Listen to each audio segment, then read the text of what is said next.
Sandali po tayong tumayo habang babasahin po natin ang text ngayong umaga na ito po ay matatagpuan sa aklat ng mga taga-Romans 15 verse 7. Sa ganito'y mga tanggapan kayo, gaya naman ni Kristo, na tinanggap ko kayo sa kaluwalhatian ng Diyos. Pagpalain nawa ng Panginoon ang pagkabasa ng kanyang salita. Ako po tayo.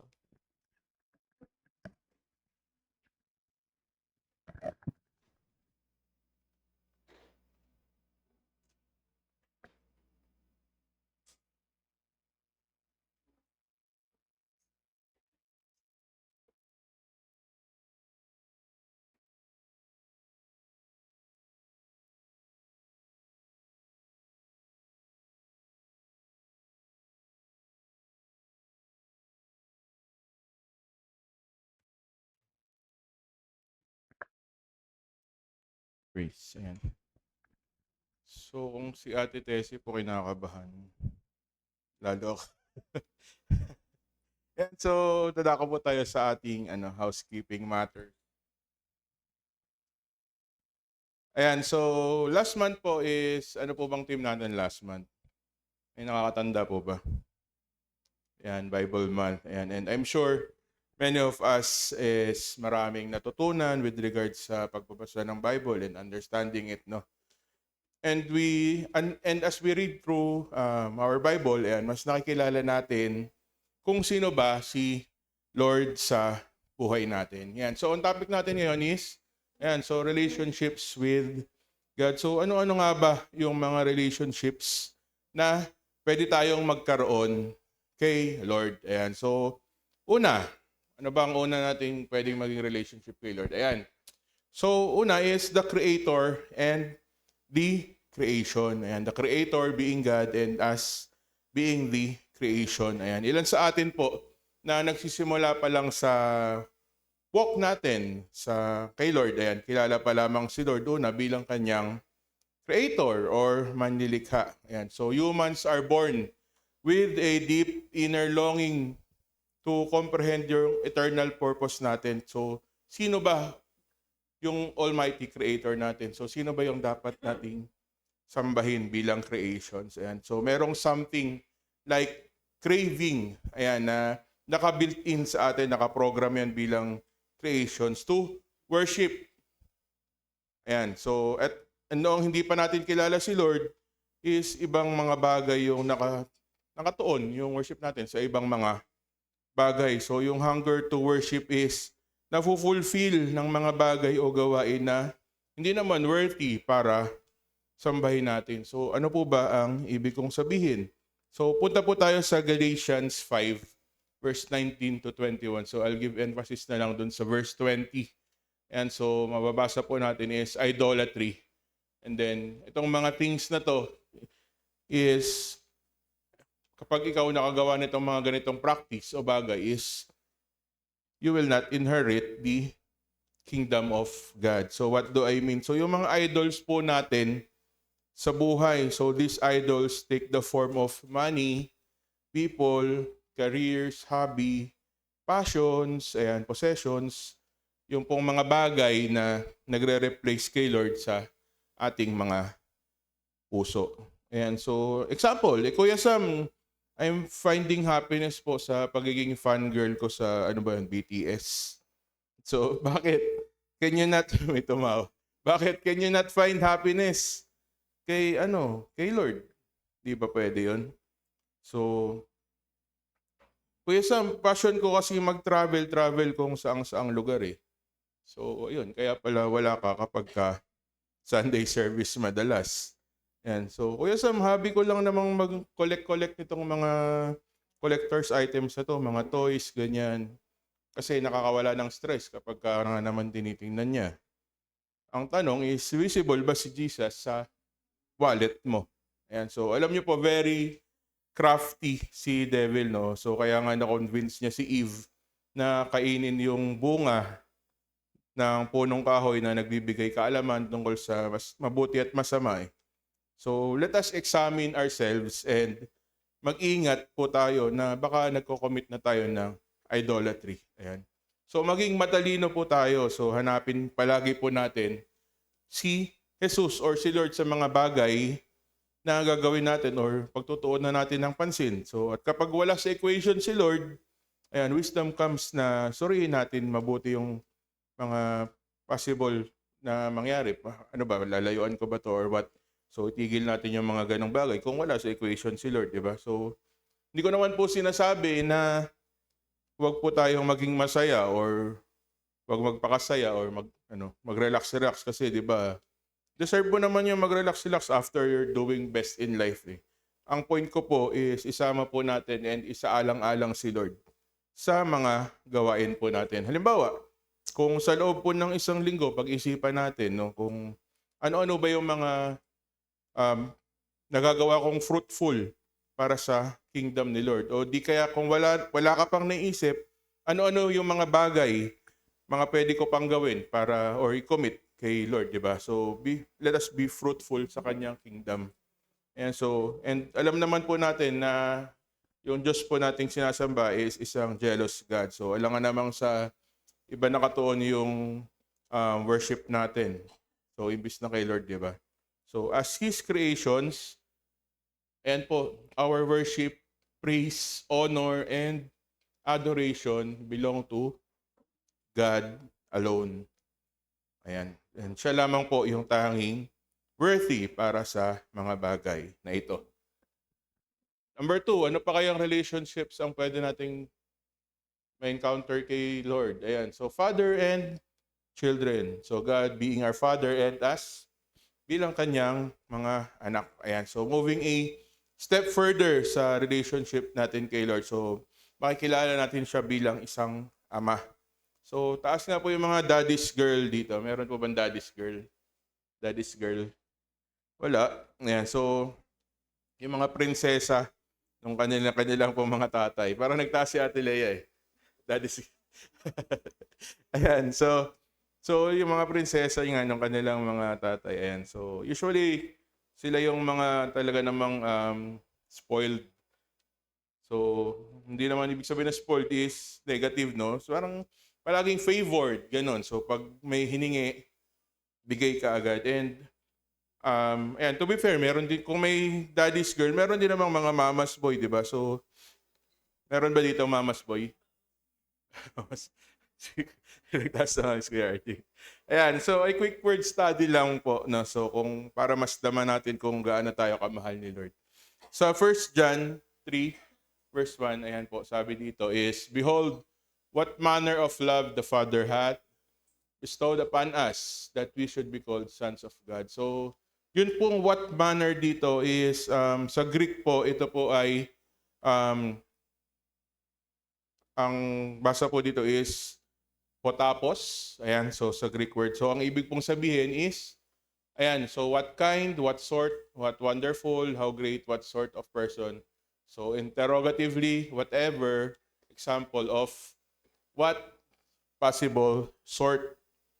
Ayan, so ibig pong sabihin, kung merong something to quantify love or to express in terms of something yung love, yung maximum or yung entirety nun, yun yung binigay sa atin ni Lord.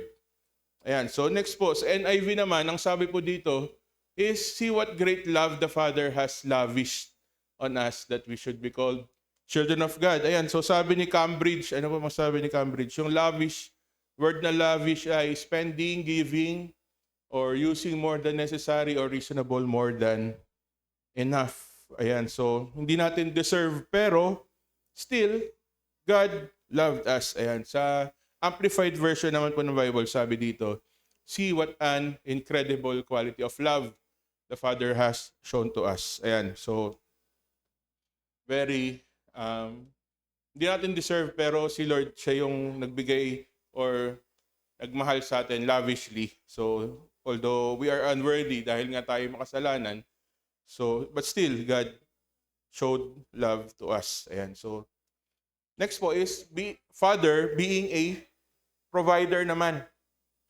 So an earthly father, sometimes meritorious yung love niya sa mga anak niya, di ba? Minsan, mas mahal niya yung mga anak niya na sumusunod sa utos niya.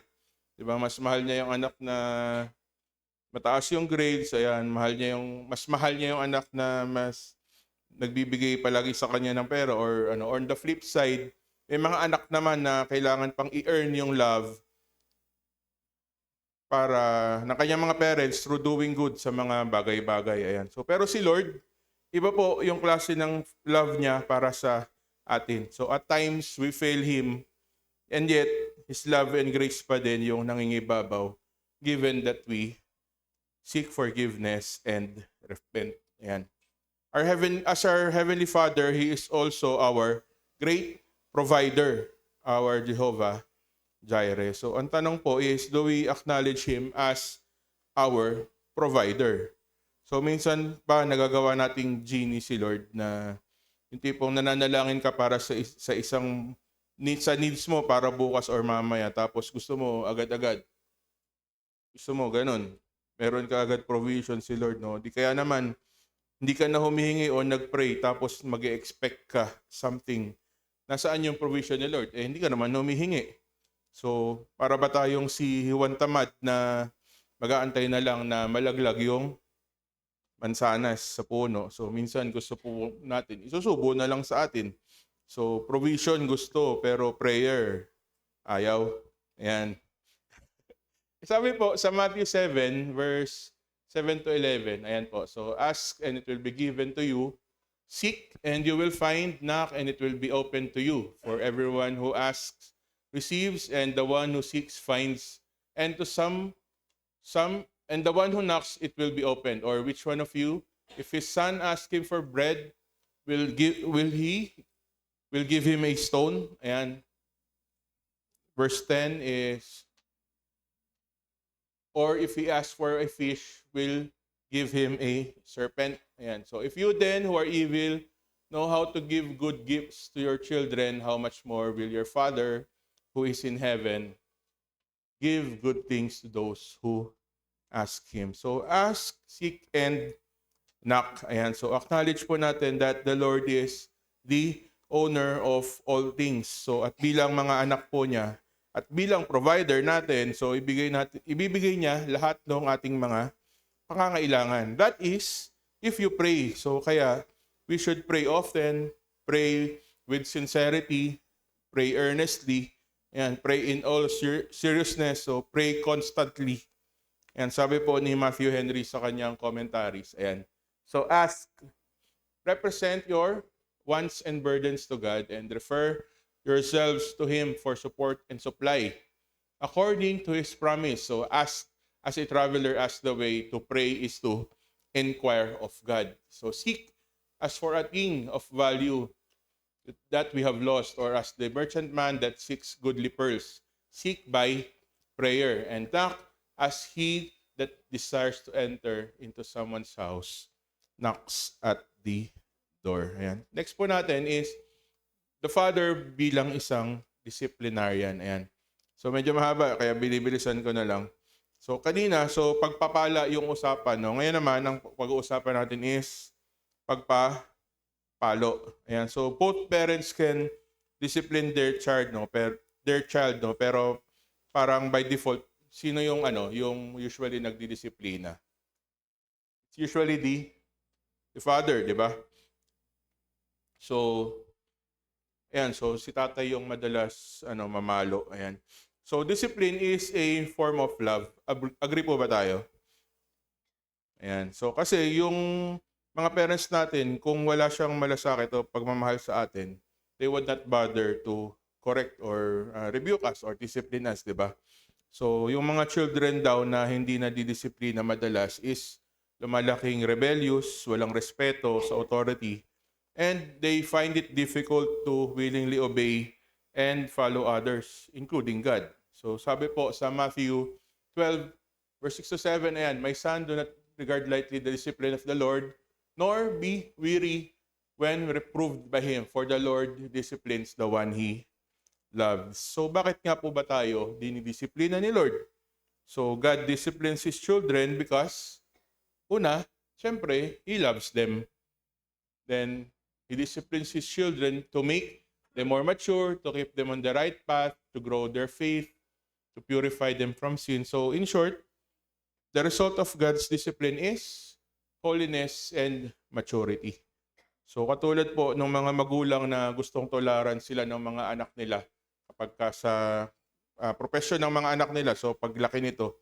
So ganun din po yung gusto ni Lord sa atin. So He is a holy God, kaya He wants us to pursue holiness din. So yung Christ likeness. Ayan. He is a good father who wants what's best for His children. Ayan. And marami pa pong ibang relationships na hindi ko na nabanggit. So God being our healer, our pater, friend, counselor, comforter, and many more pa po. So I'm leaving the rest to you to discover na lang po yung as you walk with God, no, sa journey nyo, sa Bible reading. And being said, I'm ending this list na lang po sa last na to.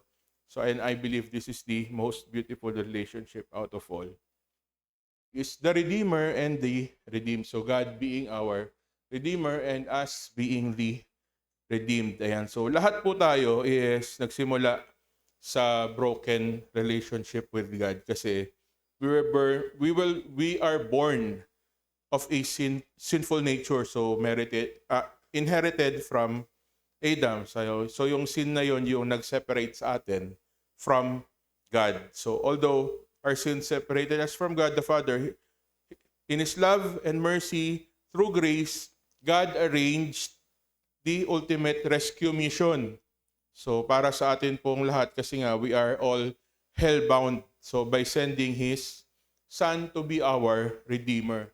So sabi po sa Ephesians 2 verse 3 is, and all of us lived among them one time, so gratifying the cravings of our flesh and following its desires and thoughts like the rest, we were by nature deserving of wrath. And verse 4, but because of His great love for us, God, who is rich in mercy, made us alive with Christ even when we were dead in transgressions. It is by grace you have been saved. Ayan. So Christ died so that we may live. So lahat ng sumasampalataya po ay na-justify na ng banal na dugo ni Jesus nung napako siya sa krus at namatay po para sa ating mga kasalanan.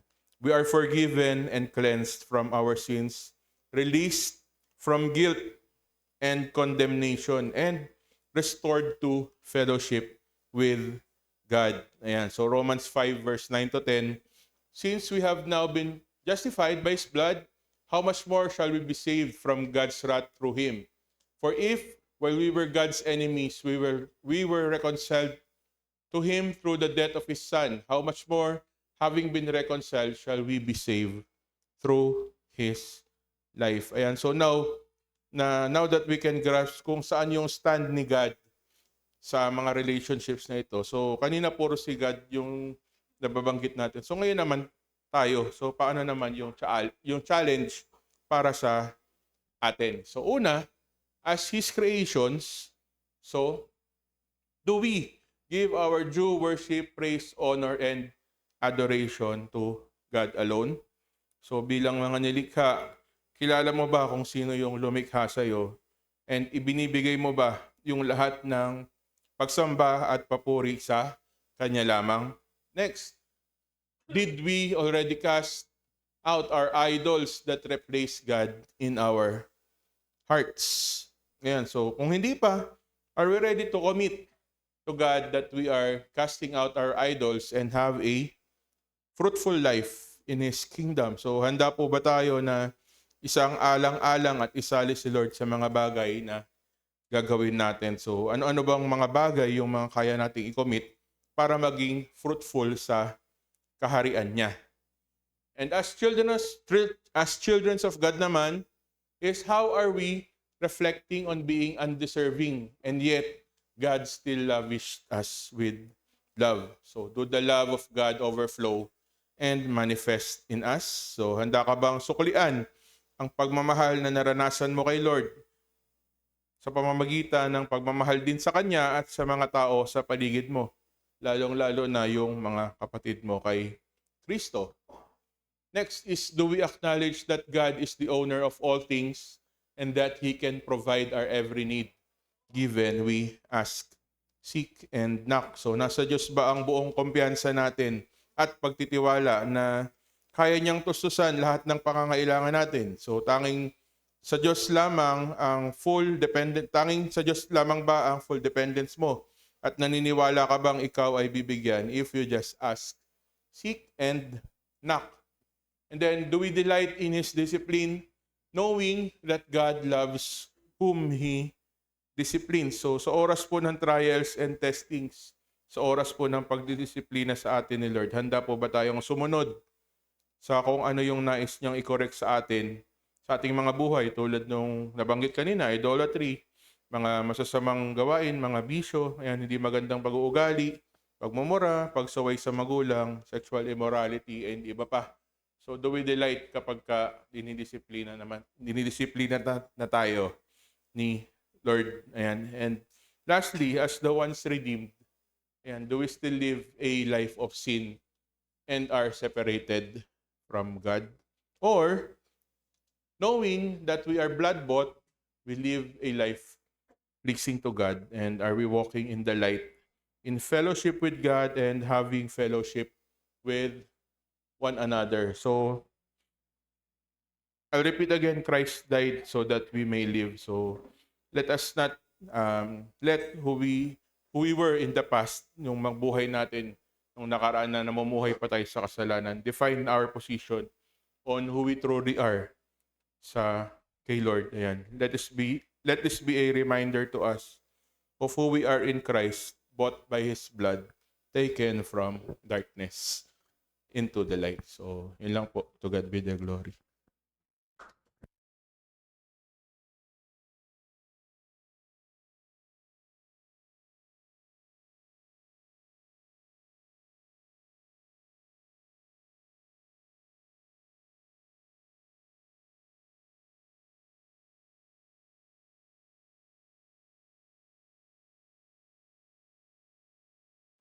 Amen. Praise God.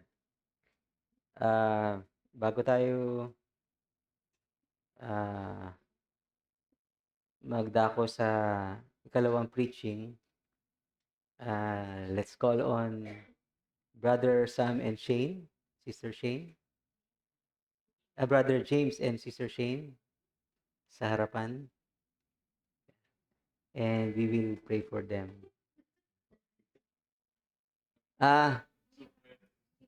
Bukod sa sila nagmamahalan, atin po silang itatalaga sa Panginoon kasi nag-commit po sila na o tinanggap nila ang hamon at handang magtalaga sa Panginoon ng kanilang buhay para tumulong sa church, para i-coordinate ang ating discipleship groups. Palakpakan po natin ang ating mga kapatid ng Panginoon, of course. So let's bow our heads and let's just extend our hands towards them and let's pray. Our Heavenly Father, we thank you so much, Panginoon, sa buhay ng mga anak mong ito, Panginoon, na tinanggap ang hamon, Panginoon, at opportunity na mag-serve sa inyo upang ang discipleship program ng iyong church ay ma-coordinate at masigurado, Panginoon, na bawat isa sa amin ay nagiging bahagi ng plano mo, Panginoon, layunin mo na maging disipulo ang lahat ng mga tao. Lord, we pray that you will grant wisdom upon them, your guidance through Holy Spirit, Panginoon, as they pray about their task, Panginoon, and as they plan, Panginoon, I pray that you would grant wisdom upon them. At dalangin ko na inyong pagpalain din na kanilang buhay, bigyan ng magandang kalusugan, at patuloy na i-bless sila sa kanilang mga endeavors, Panginoon. Even sa kanilang work, at maging sa kanilang love life, niyo po silang ingatan ng Panginoon. Salamat po, pinupuri ka namin, tinataas namin sila sa inyo sa pangalan ng Ama, ng Anak, at ng Banal na Espiritu Santo. Amen. God bless you. Okay, thank you. All right.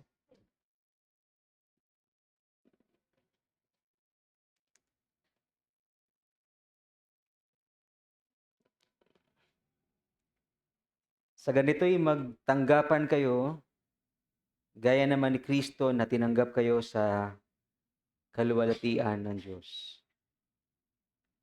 Sa simula pa lang po, ay meron ng nararanasang problema ang katawan ni Kristo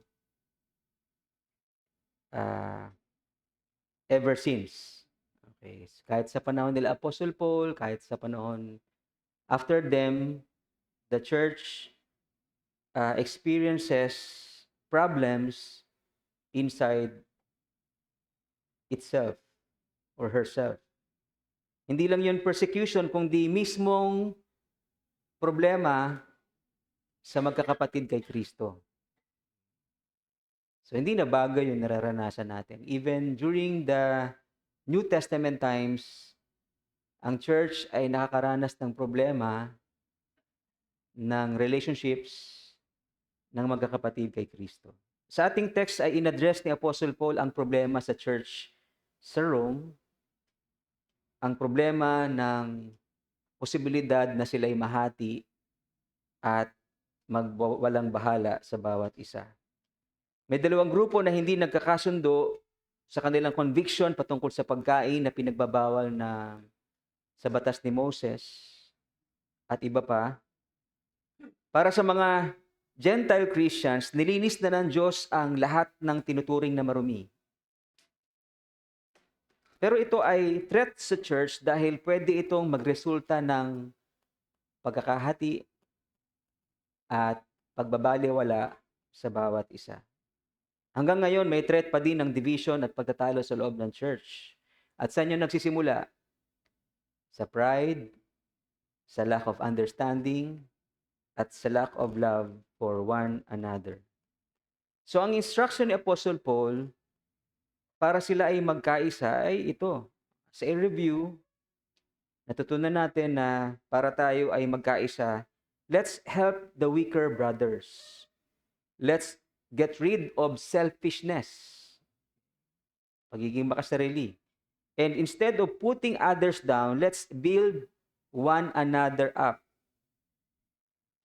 Isipin natin ang mabuti para sa iba kahit na tayo ang mahihirapan. Let's be patient with one another. Let's comfort and encourage one another. And in the spirit of unity, let's glorify God as a church. And then, finally, sabi ni Apostle Paul, let's receive one another just as Christ received us. Yung pinakahuli ang emphasis ng message ni Lord for us this morning. Let's receive one another just as Christ received us. Tanggapin natin ang bawat isa tulad ng pagtanggap sa atin ng Panginoong Hesukristo. Tanungin mo yung katabi mo, tanggap mo ba ako? Bilang kapatid. Tanggap mo ba ako sa aking mga kahinaan?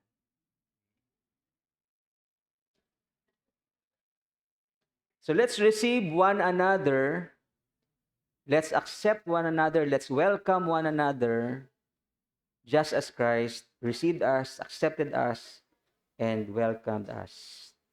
Naranasan mo na bang ma-out of place sa isang grupo? Pero tamang-tama yung mensaheng ito para sa iyo. Pero ang message na ito ay para sa mga believers. Sa unbelievers, normal lang sa kanila yung magkagalit at magkahiwa-hiwalay. Hindi tayo unbelievers para magkagalit at maghiwa-hiwalay, hindi ba? Pero sa believers, will ng Diyos na tanggapin natin ang isa't isa bilang magkakapatid kay Kristo sa kabila ng ating mga kahinaan. Amen po? Okay? Hindi ibig sabihin nito na ikaw lang ang dapat tanggapin ng iba sa kabila ng iyong kahinaan. Tanggapin mo rin yung iba sa kanilang kahinaan. Maganda yung translations na pinakita ng ibang translators. Si Weymouth, for example, sa kanyang translation, sa ating text, habitually therefore give one another a friendly reception. Ganda, no? Gawin nating habit na maging friendly tayo sa bawat isa at tanggapin siya, ang bawat isa bilang kaibigan. Romans 15:7, accept one another. Diba? And then sa King James Version, wherefore receive one another. At ito ang pinakamaganda sa Williams. Therefore, practice receiving one another into full Christian fellowship, just as Christ so received you to Himself. Siguro ibang tatanong, bakit iba-iba yung pagkakatranslate ng text na yon? Well, of course, syempre, ang problema natin sa modern times, hindi natin language yung language nila sa panahon ng Bible times, di ba? Ang language nila ay Greek, hindi naman tayo marunong magsalita ng Greek. Kaya, yung salitang Greek na ginamit ni Apostle Paul ay merong shades of meaning. Marami siyang iba't ibang kahulugan, depende sa pagkakagamit ng konteksto. At itong mga sinabing ito ng mga translators, pinakitang ito ng mga translators, ay ito yung tumutugma doon sa gustong sabihin ni Apostle Paul na let us give one another a friendly reception, let us accept one another, let us receive one another, let's receive one another into full Christian fellowship. Kasi ganun ang ginawa ng Panginoon sa atin. Okay? So, ang title ng message for us this morning is Receive One Another into Full Christian Fellowship. Let's bow our heads in prayer. Heavenly Father, thank you so much, Lord, for allowing us to be in your presence, Panginoon. Kami po ay hindi karapat-dapat sa inyong harapan, pero tinanggap nyo kami sa kabila ng aming kasalanan, aming kahinaan, Panginoon. Salamat po sa iyong grace at salamat sa iyong word na aming matututunan ngayon. We pray that you would enlighten us, Holy Spirit, through your servant, Panginoon. Bless our time together in Jesus' name. Amen. So, tingnan natin yung translation ni Williams. Therefore, practice receiving one another into full Christian fellowship, just as Christ has so received you to Himself. Marami sa atin hindi alam yung Williams translation, no? Pero ito ay recognized and respected na mga students, teachers ng salita ng Panginoon. Okay? So dito po sa text nito ay tinuturo sa atin ng Panginoon na kalooban niya na tanggapin natin ang bawat isa into full Christian fellowship. At ang dahilan kaya natin gagawin ito ay sapagkat ang ating Panginoong Yesus ay tinanggap tayo into full fellowship with Himself. Mula rito, tignan natin yung ilang mga katotohanan na I believe nasa isipan ni Apostle Paul. Okay? Number 1, may pagkakataon sa buhay natin, hindi ko alam kung aware kayo doon, and I hope aware tayo doon, na kung saan tayo ay minsang naging hiwalay sa Diyos. Tanggap niyo ba yun? Minsan tayong naging hiwalay sa Diyos. At ang dahilan kung bakit tayo nahiwalay sa Diyos ay ang kasalanan. Sin separates us from God. Ang kasalanan ang nagpahiwalay sa atin sa ating Panginoon. Isaiah chapter 59 verses 1 to 3. Don't think that the Lord is too weak to save you or too deaf to hear your call for help. It is because of your sins that He doesn't hear you. It is your sins that separate you from God when you try to worship Him. You are guilty of lying, you are guilty of violence, and you are guilty of murder. Maring hindi tayo pumatay ng tao, pero we are guilty of lying. And because of lying, because of sin, we were separated from God. We are separated from God. Hindi lang kasalanan yung nagpahiwalay sa atin sa Diyos, kundi maging yung friendship with the world separates us from God. James chapter 4 verse 4, unfaithful people, don't you know that to be the world's friend means to be God's enemy? Kapag ka kinaibigan mo ang sanlibutan, kapag ka halos lahat ng oras mo ay sa kamunduhan, sa laro, at wala kang panahon sa Diyos, you are befriending the world and you become God's enemy. Sad truth. Pero yun po ang katotohanan na kapag kinaibigan natin ang kamunduhan, may ihiwalay tayo sa Diyos bilang kaaway. Marami sa atin siguro nahulog sa kamunduhan. Unknowingly, di natin alam, yun na pala yung time na nahihiwalay tayo sa Panginoon.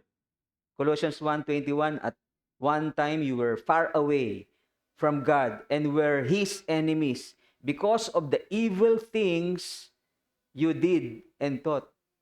Inisip mo yung ginawa mong masama ang dahilan na naging malayo tayo sa Panginoon at naging kaaway ng Diyos.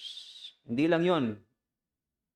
Hindi lang kasalanan na nagpahiwalay sa atin sa Panginoon, hindi lang friendship with the world ang nagpahiwalay sa atin sa Kanya, kundi yung ating constant sinning and disbelief, kung ito'y magpapatuloy na tayo magkakasala sa harapan ng Diyos at hindi mananalig sa Kanya, then this will lead us to eternal separation from God. Revelation 21:8, subalit malagim ang kasasapitan ng mga duwag, mga taksil, mga nagpapasasa sa suklam-suklam na kahalayan, mga mamamatay tao, mga mapakiapid, mga mangkukulam, mga sumasamba sa Diyos-Diyosan, at sa lahat ng sinungaling, sila'y ibubulid sa lawa ng naglalagablab na asupre na siyang ikalawang kamatayan. That's an eternal separation from God. If we will constantly sin against God and in our disbelief, then we will be eternally separated from God. Kaya sinabi ni Apostle Paul, yung third salitang full fellowship. Sapagkat minsan, isang araw, tayo ay hiwalay sa Diyos. And praise God, sapagkat kalooban ng Diyos at desire ng kanyang puso ever since na i-restore ang sinners into full fellowship with Himself. Buti na lang ang Diyos ay mahabagin. Buti na lang ang Diyos ay punong-puno ng biyaya na habang alam niya na ating kalalagayan ay hiwalay tayo sa Kanya sapagkat tayo makasalanan, tayo makamundo, at patuloy na gumagawa ng kasalanan at hindi marunong magtiwala sa Kanya, sa biyaya ng Diyos, layunin niya at ginawa niya na tayo ibalik sa Kanya into full fellowship with Himself. Alam niyo, maganda tungkol sa Bible, pinapakita niya yung simula at ipinapakita niya yung katapusan.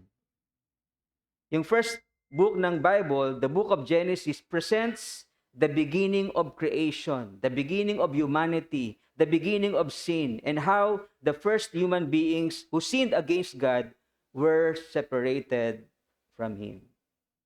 Sa Revelation, pinakita ng Diyos pamagitan ni Apostle John yung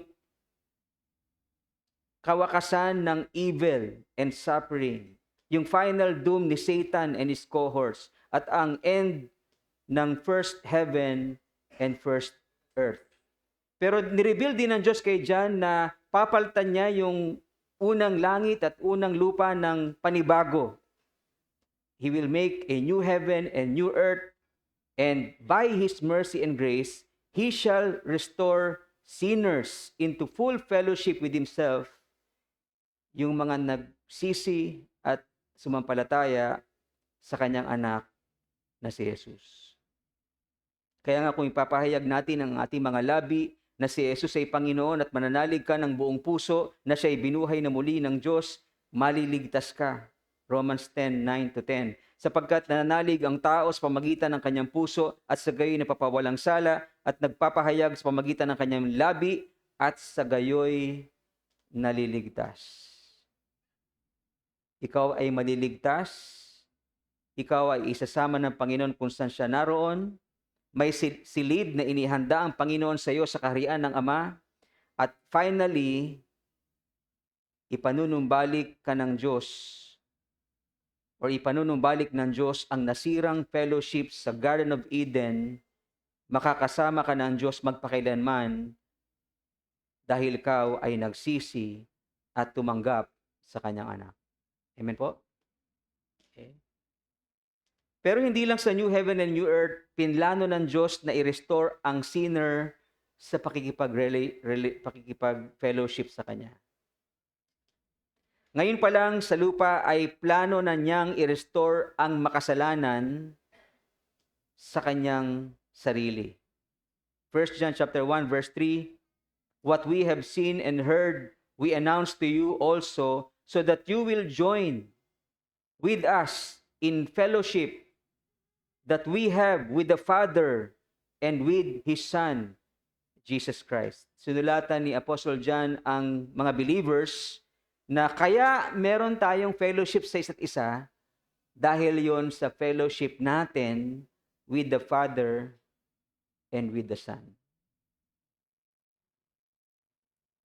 Siguro magandang tanong, paano ba nire-restore ng Diyos ang isang makasalanan into full fellowship with Himself?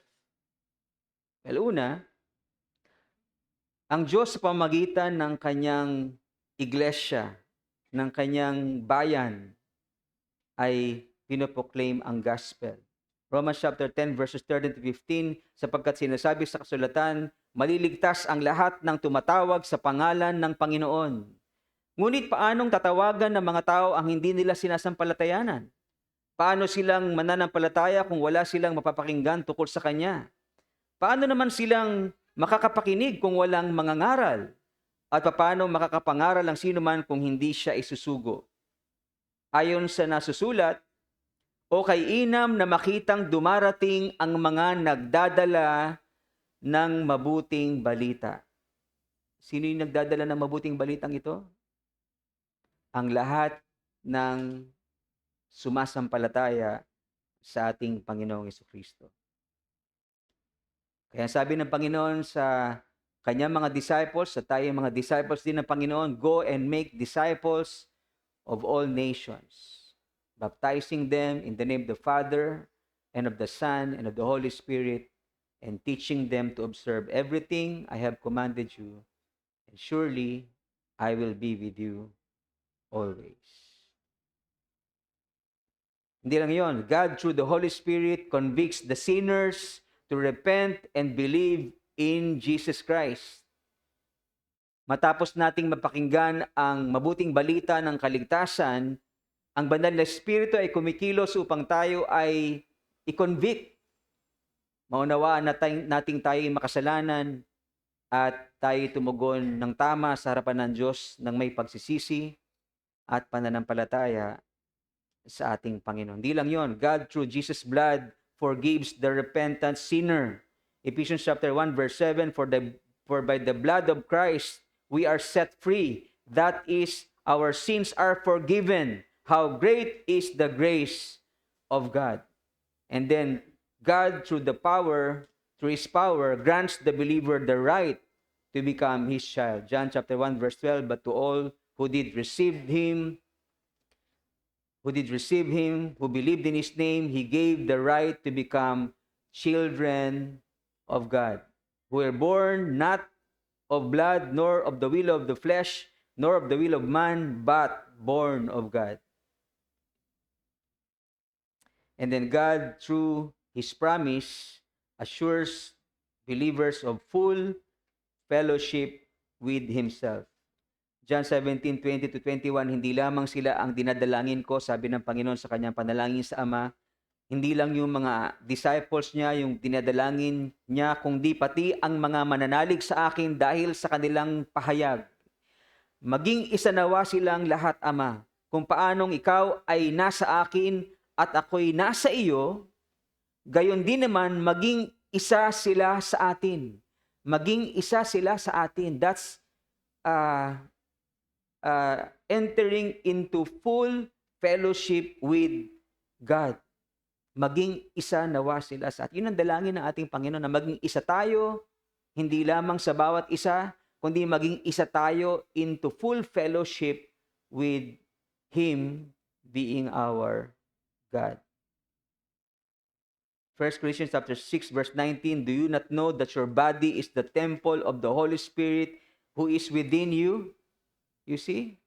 Magmula nung tinanggap mo si Jesus bilang Panginoon at tagapagligtas ng iyong buhay, tinahanan ka ng Banal na Espiritu. Meron kang full fellowship with God. Sabi ng Panginoon sa isang makasalanan doon sa krus, today, you will be with me in paradise. Yun yung pinaka-ultimate end. At desire ng Lord na mangyari sa atin na makasama niya tayo into full fellowship with Himself for eternity.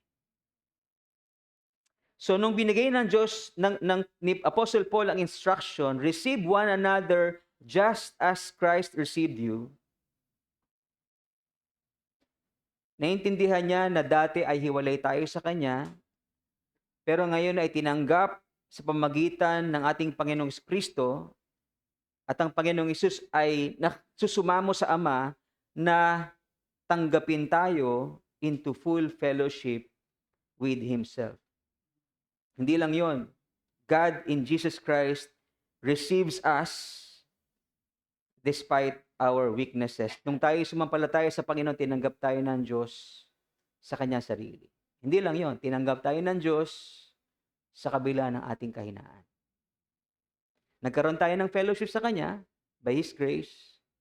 At habang kasama niya tayo, tanggap niya tayo sa ating mga kahinaan. Sabi mo sa katabi mo, tanggap ako ng Diyos sa kabila ng aking mga kahinaan. Okay?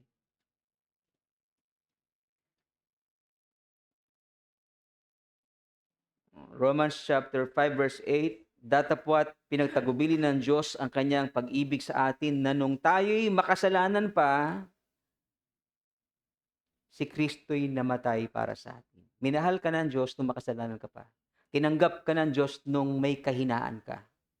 Hindi nung malakas ka. Hindi nung mabait ka. Nung ikay makasalanan, tinanggap ka ng Diyos. Minahal ka ng Diyos. Nung natagpuan ka ng Diyos at nakilala mo ang kanyang anak,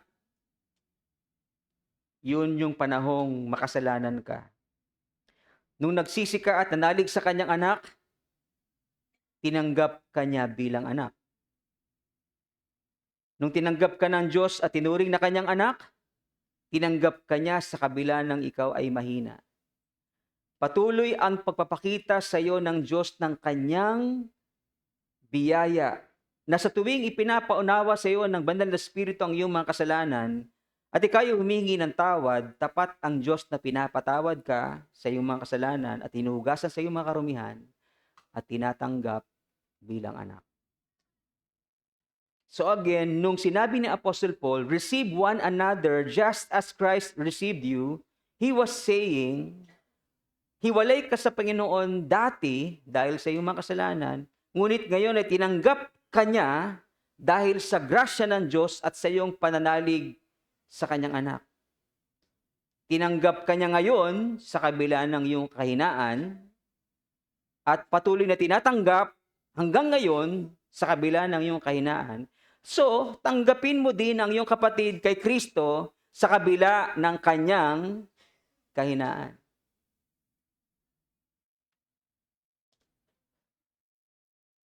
Huwag mong layuan ang kapatid mo kay Kristo dahil hindi ka nilalayuan ng Panginoon.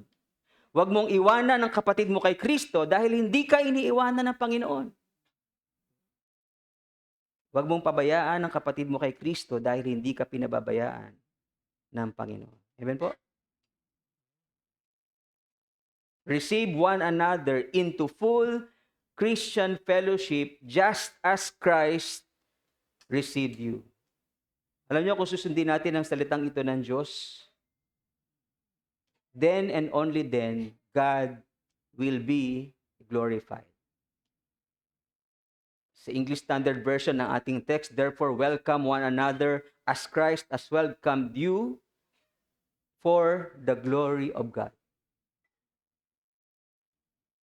Tandaan po natin, God can tolerate our weaknesses, but God is not glorified, God is not pleased by our neglect for unity and harmony. Naluluwalhati ang Diyos sa tuwing tayo nagkakaisa at nagkakasundo. Kinalulugdan tayo ng Diyos sa tuwing tayo nag-uunawaan at nagtitiis sa kahinaan ng bawat isa, at pinagpapala tayo ng Diyos all the more sa tuwing tinatanggap natin ang isa't isa sa kabila ng ating mga kahinaan. Sabi mo sa katabi mo, tanggap mo ba ang kahinaan ko? Sabi mo rin, tanggap ko ang kahinaan. So these are take-home application. How do we receive one another into full Christian fellowship? Receive. How do we receive one another? Paano natin tatanggapin ang bawat isa into full Christian fellowship? Letter R. Receive your brother or sister in Christ despite his or her weaknesses. Madalas kahinaan lang ng kapatid natin yung nakikita natin. Tanggapin mo pa rin siya. Pero tignan mo din yung kahinaan mo at handa ka naming tanggapin sa mga kahinaan. Next, extend unconditional grace to one another. Ano yung grace? Grace is unmerited favor. Hindi tayo karapat-dapat mahalin ng Diyos, pero minahal niya tayo. That's grace. Makasalanan tayo, dapat mamatay, pero nahabag ang Diyos sa atin, niligtas niya tayo. That's grace. Hindi tayo karapat-dapat, pero tumanggap tayo ng biyaya ng Diyos. Yun ang grace. Unconditional grace ang i-extend natin sa bawat isa. Tanggapin natin ang isang kapatid kahit hindi siya katanggap-tanggap.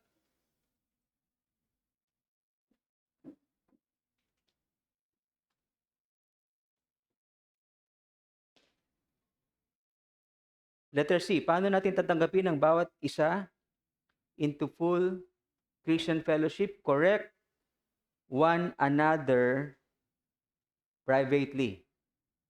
Tanggap tayo ng Diyos, pero hindi niya kalooban na tayo magpatuloy sa kasalanan. Amen po?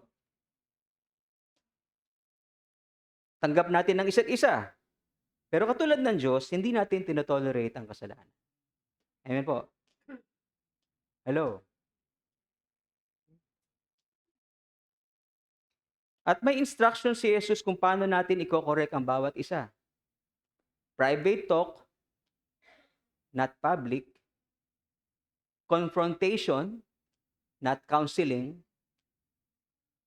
Kasi sa counseling, minsan na nagiging motibo ay magsumbong. Confrontation, not counseling.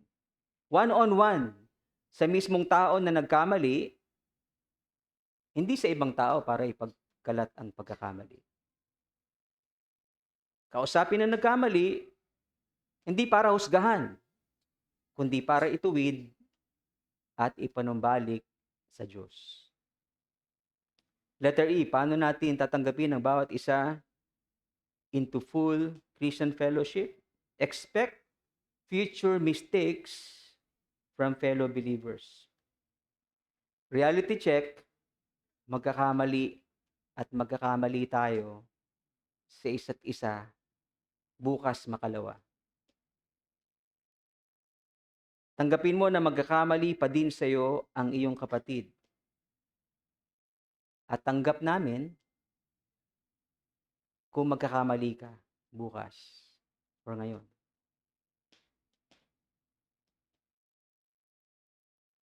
Romans 7:15, hindi ko, sabi ni Apostle Paul, hindi niya maintindihan ng kanyang sarili, sapagkat hindi ko ginagawa ang ibig ko, bagkus ang bagay na kinasusuklaman ko, ang siya kong ginagawa.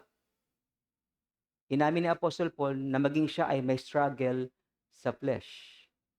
Matatag siyang Kristiyano, isa siyang misyonaryo, isa siyang lingkod ng Diyos at matapang na nangangaral ng salita ng Diyos. Subalit alam niya yung kanyang struggle sa flesh. Hindi niya iyon tinatago. Siniwalat niya na ako mismo merong struggle sa flesh. Short of saying, na nagkakamali pa rin si Apostle Paul. Hindi tinotolerate ng church ang magiging pagkakamali ni Apostle Paul, pero tanggap siya ng church kasi ganun si Lord tumanggap sa atin. Hindi natin deserve ang pagtanggap niya, pero minahal niya tayo. Ganun din ang gawin natin sa bawat isa. Kahit Christian na tayo, we still struggle in the flesh. At dahil doon, kaya nagkakamali pa din tayo sa isa't isa. Ano yung solusyon doon? Yan sabi ng salita ng Diyos. Galatians chapter 5 verse 16, but I say, sabi ni Apostle Paul, na inspired ng Holy Spirit, walk by the Spirit, and you will not gratify the desires of the flesh. Meron namang solusyon para hindi tayo patuloy na magkasala. Walk by the Spirit. Lumakad ka kasama ang banal na Espiritu. Nasa atin na yung Holy Spirit, pero yung iba sa atin hindi lumalakad kasama ng Espiritu. Lumalakad sila kasama ng mundo. Kasama ng mga kaibigan nila na kinakaladkad sila sa kamunduhan. At nagpapakaladkad sila. Lumakad ka, hindi sa gabay ng iyong mga kaibigan na mga hindi sumusunod sa Diyos. Lumakad ka sa gabay ng banal na Espiritu, sapagkat ang kalooban ng Diyos sa iyo ay sumunod sa Kanya lang.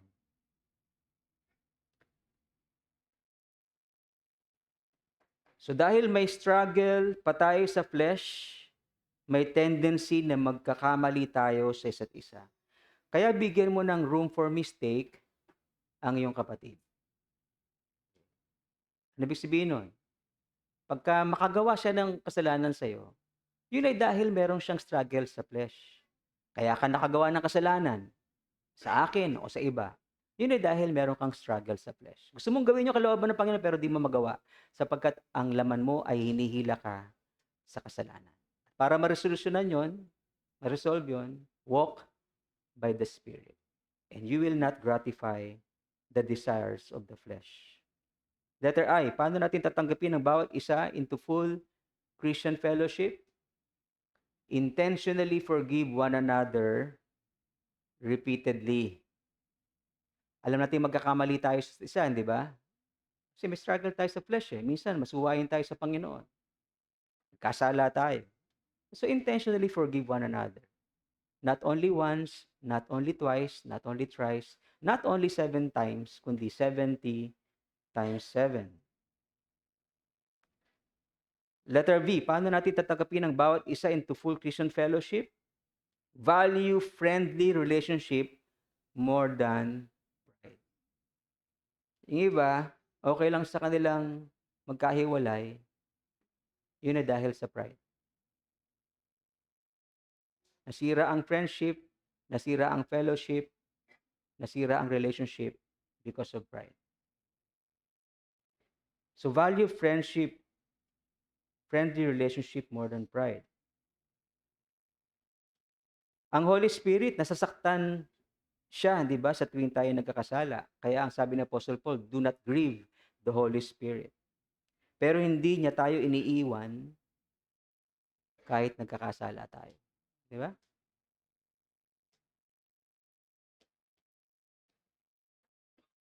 Romans 15:7, habitually therefore give one another friendly reception.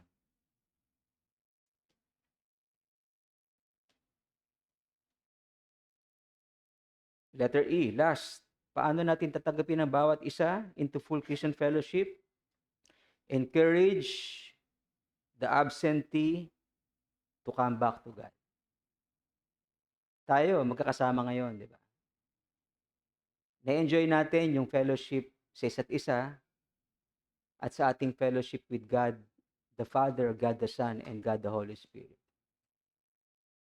Malayo yung iba, hindi natin kasama, at di natin alam ang dahilan kung bakit. Maring iba ay dahil nahatak ng laman, di ba? Kaasala at napapalayo sa Panginoon. Himukin natin silang manumbalik sa Panginoon.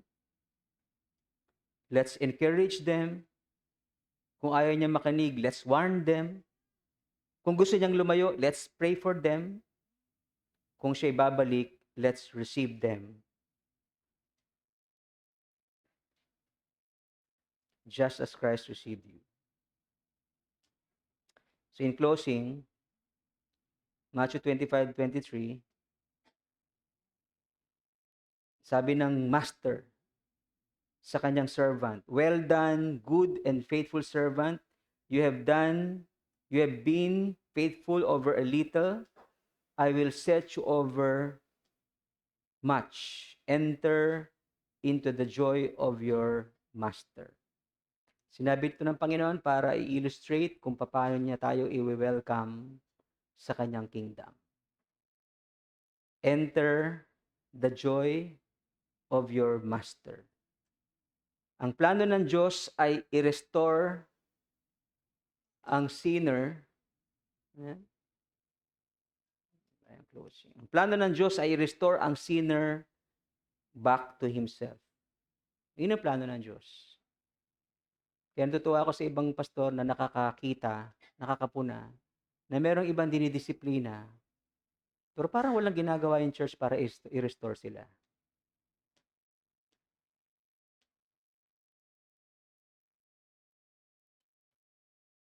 Ang plano ng Diyos ay i-restore ang sinners back to himself. So therefore, kung tayo yung malayo sa Panginoon, baka feeling mo lang malapit ka kay Lord. Pero kung ikaw nagpapatuloy sa kasalanan, chances are you are far away from God. You are separated from God. So repent. Turn away from sins and put your trust in Jesus Christ. At kung gagawin mo yon, God will receive you into full fellowship with Himself. And God will put you into His church to have full Christian fellowship with your fellow believers in Christ. At pag nandun ka na sa church, dahil ikaw ay isang makasalanan na nagsisi at sumampalataya sa Panginoon at tinanggap ng Panginoon sa kabila ng iyong kasalanan at kahinaan, tanggapin mo rin yung kapatid sa kabila ng kanyang kahinaan at mga pagkukulang. Tayo tumayo lahat ay patuloy na makipag-usap sa ating Panginoon at manalangin.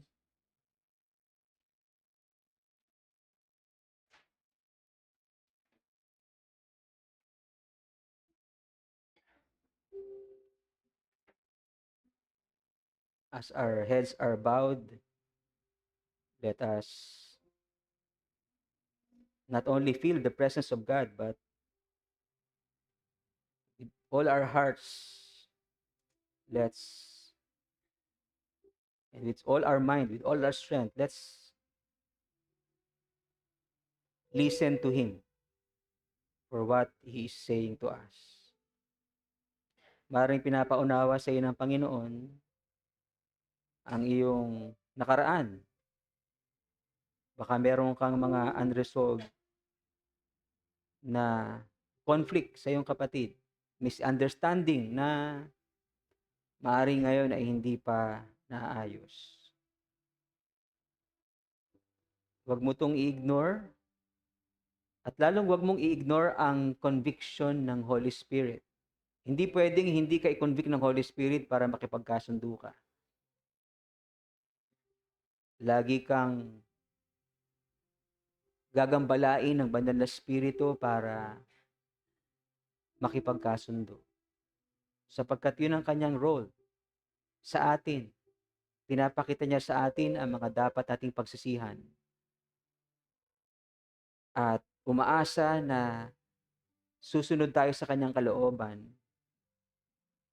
gagawin ang kanyang utos sa atin na makipagkasundo, makipag-ayos, makipag-usap, at matuto na maging lalong patient pa sa bawat isa sapagkat marami pa tayong magagawang pagkakamali sa isa't isa. Gusto mo bang ikaw ay pagpasensyahan sa iyong kahinaan, pero ikaw ay kulang sa pasensya sa kahinaan ng iba? Nangungusap din ng Diyos sa iyo. Nagpasensya ako sa iyo, anak, at patuloy nagpapasensya sa iyo. Ganon din ang gawin mo sa iyong kapatid. Makakagawa kayo ng pagkakamali sa isa sapagkat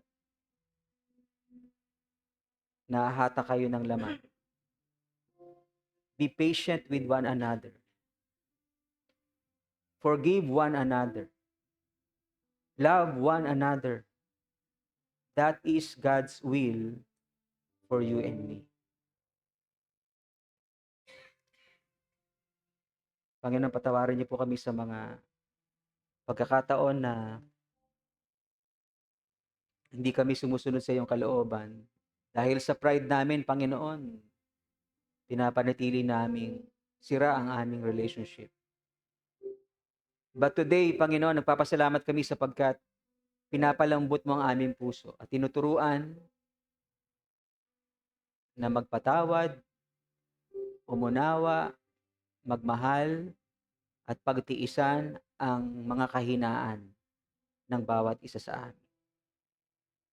Salamat po sa iyong paghipo sa aming mga puso at sa pagbabagong gagawin mo sa aming mga puso. Tinatanggal mo yung pride sa mga sandaling ito, Panginoon, sa aming mga puso at pinapalitan mo ng humility, love, and understanding. Panginoon, salamat po.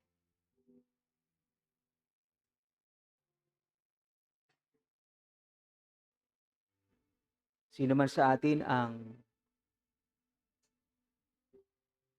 natatakot na baka sa panahon ng iyong kamatayan, ikaw ay mapapahamak sa apoy ng impyerno. May mabuting balita ang Panginoon sa iyo. Mahal ka ng Diyos. Nung makasalanan ka pa, minahal ka na ng Diyos. At nilayon na ikaw ay maligtas. Pero kailangan mong magsisi sa iyong mga kasalanan. Kailangan mong talikuran ng iyong mga kasalanan. Kailangan mong humingi ng tawad sa Diyos at ikaw ay kanyang papatawarin. At kailangan mong paghariin si Jesus sa iyong buhay. Tanggapin siya bilang Panginoon, Hari at tagapagligtas. At siya'y maghahari sa iyo. At siya ang magliligtas sa iyo. Basta tiyakin mo na ikaw ay totoong merong isang puso na nagpapakumbaba, nagsisisi, at handang paghariin si Jesus sa iyong buhay.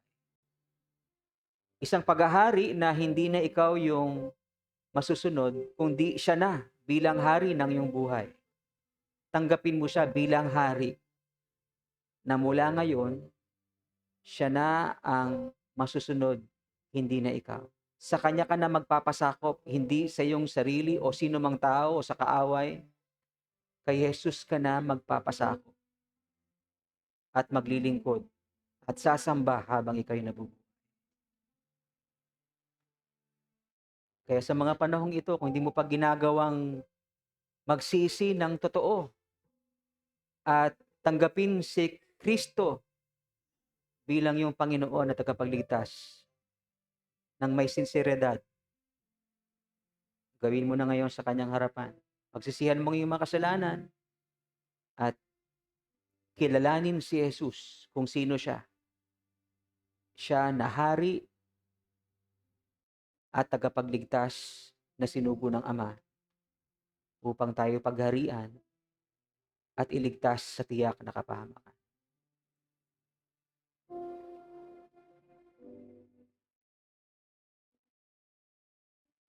Sino man din sa atin ang merong mga pasasalamat at panalangin sa kanyang puso, just come forward. Meron kang karamdaman, meron kang problema,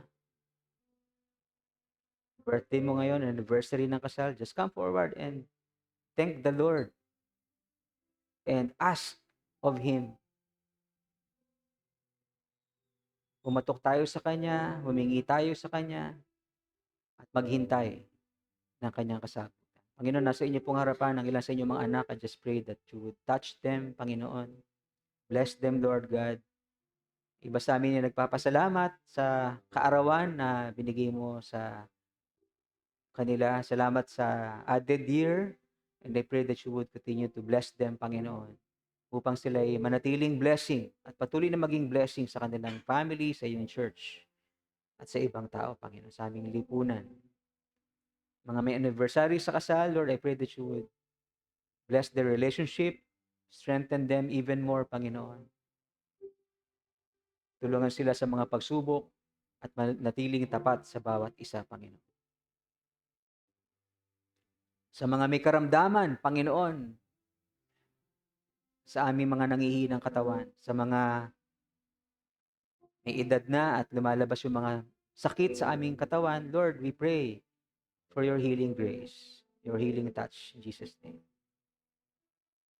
Let your healing flow, Panginoon, sa aming mga katawang panlupa. Pagalingin kami, Panginoon, sa aming karamdaman sa pangalan ni Jesus na aming dakilang manggagamot. We put our trust in you, Lord Jesus Christ. Thank you for your healing grace, Panginoon. At anumang problema na meron ng bawat isa, nilalagak namin lahat ito sa iyo, Panginoon. Pinagkakatiwala sapagkat ikaw lang ang aming kasagutan. Ikaw ang tanging makakatulong sa amin sa mga problemang ito, Panginoon. So we ask for your grace and sufficiency for each one of us, Panginoon, sa mga walang trabaho, sa mga kulang ang kanilang kinikita, Panginoon, sa mga nagsusumikap, Panginoon, na kumita pero ang hirap ng buhay. Lord, I pray that you would grant favor upon each one. Dalangin ko ang tagumpay sa aming pananalapi, Panginoon. Kaya naman turuan nyo kami magbigay. Turuan nyo kami maging tapat sa inyo sa pagbibigay. Sapagkat yun ang susi para kami tumanggap. Give and it shall be given to you. Pressed down, shaken together, running over. Ibibigay sa iyo ng Panginoon sa iyong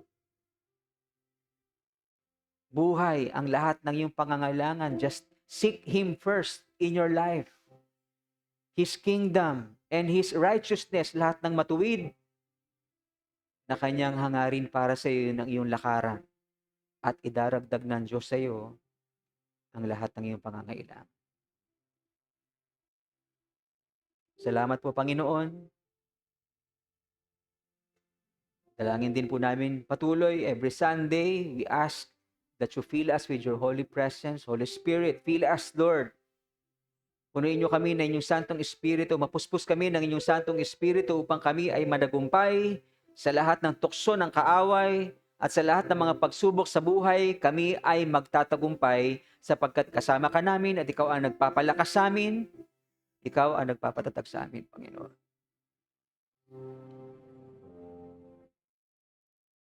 Kayaan niyo po sa inyong lingkod ay ipataw ang inyong mayamang biyaya.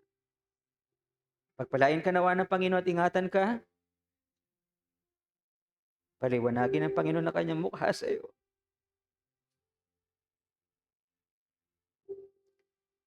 At mahabag siya sa iyo. Ilingap nawa ng Panginoon ang kanyang mukha sa iyo. At bigyan ka ng kapayapaan sa pangalan ng Ama, ng Anak, at ng Banal na Espiritu Santo. Amen. God bless everyone.